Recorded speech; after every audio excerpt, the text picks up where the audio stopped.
Details చూస్తే BRS అధినేత KCR bus యాత్రకు విశేష స్పందన లభిస్తోంది. ఎర్రవల్లి నుంచి కరీంనగర్ రామ్నగర్ చౌరస్తా వరకు కేసీఆర్ కు గులాబీ పూలు చల్లి ఘన స్వాగతం పలికారు. ప్రజలు జనహృదయ నేతను చూసేందుకు భారీగా తరలివచ్చారు.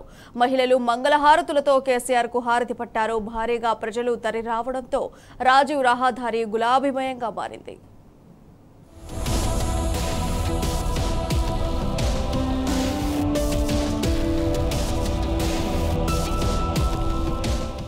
బీఆర్ఎస్ అధినేత కేసీఆర్ కు కరీంనగర్ మరోసారి కదం తొక్కింది. అశేష జనవాహిని తరలివచ్చి అపూర్వ స్వాగతం పలికింది. ఎర్రవల్లిలోని నివాసం నుంచి కేసీఆర్ బస్సు యాత్ర బయలుదేరిన దగ్గర నుంచి కరీంనగర్ రామ్నగర్ చౌరస్తాకు చేరుకునే వరకు దారి పొడవునా బ్రహ్మరథం పట్టారు. దత్తత గ్రామమైన ఎర్రవెల్లి గ్రామస్తులు కేసీఆర్ కు గులాబీ పూలు చల్లి ఘన స్వాగతం పలికారు. కుక్కునూరుపల్లితో పాటు కొండపాక మండలంలోని దుద్దెడ వరకు రాజీవ్ రహదారి పొడవునా బీఆర్ఎస్ నాయకులు, కేసీఆర్ అభిమానులు, ప్రజలు జనహృదయ నేతను చూసేందుకు భారీగా తరలివచ్చారు. మహిళలు మంగళహారతులతో కేసీఆర్ కు హారతి పట్టారు. భారీగా ప్రజలు తరలిరావడంతో రాజీవ్ రహదారి గులాబీమయంగా మారింది.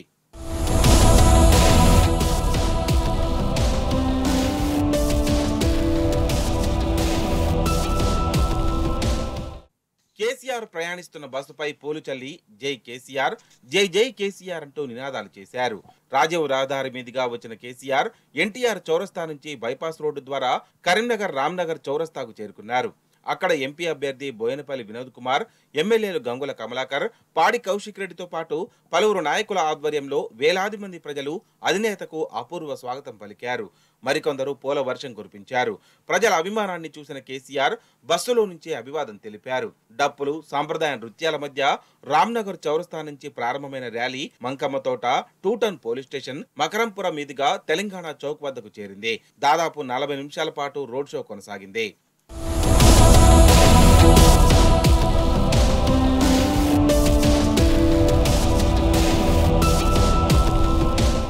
అభిమాన నేత కేసీఆర్ కు రోడ్డుకి ఇరువైపులా జనం నిలబడి కేసీఆర్ జిందాబాద్ అంటూ నినాదాలు చేశారు. పలుచోట్ల మహిళలు మంగళహారతులతో స్వాగతం పలికారు. తెలంగాణ చౌక్ వద్దకు కేసీఆర్ చేరగానే అప్పటికే ఆయన కోసం వేచి చూస్తున్న జనం ఒక్కసారిగా సీఎం కేసీఆర్, సీఎం కేసీఆర్ అంటూ చేసిన నినాదాలు మారుమోగాయి.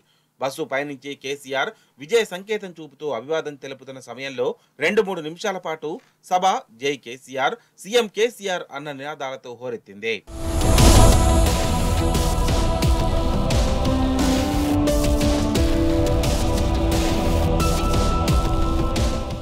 కరీంనగర్ నుంచి పోటీ చేస్తున్న బీఆర్ఎస్ ఎంపీ అభ్యర్థి వినోద్ కుమార్ విజయం ఖరారైందన్నారు కేసీఆర్. తన దగ్గర ఉన్న సర్వే ప్రకారం ఇప్పటికే 8% ఓట్ల ఆధిక్యంతో ముందు వరుసలో ఉన్నారని కేసీఆర్ చెప్పినప్పుడు సభలో ఒక్కసారిగా సంతోషం వ్యక్తమైంది. ఎన్నికల వరకు ఇదే స్ఫూర్తిని చాటి అధిక మెజారిటీతో వినోద్ కుమార్ ను గెలిపించాలని కోరినప్పుడు కారు గుర్తుకే మన ఓటంటూ నినాదాలు నలుదిక్కులా పిక్కటెళ్లాయి. సభలోని చాలా మంది తమ చేతుల్లో కారు గుర్తుతో ఉన్న ఫ్లక్కర్డులను పైకెత్తి ప్రదర్శించారు. ఎవరికి అర్థం కాకుండా మాట్లాడే బండి సంజయ్ని గెలిపిస్తారా, లేక విజ్ఞుడు, న్యాయవాది, ఆదరించి తెలంగాణ సాధనకు తనతో కలిసి నడిచిన వినోద్ కుమార్ ను గెలిపిస్తారా అన్న ప్రశ్నకు వినోద్ కుమార్ జిందాబాద్ అంటూ చెప్పారు.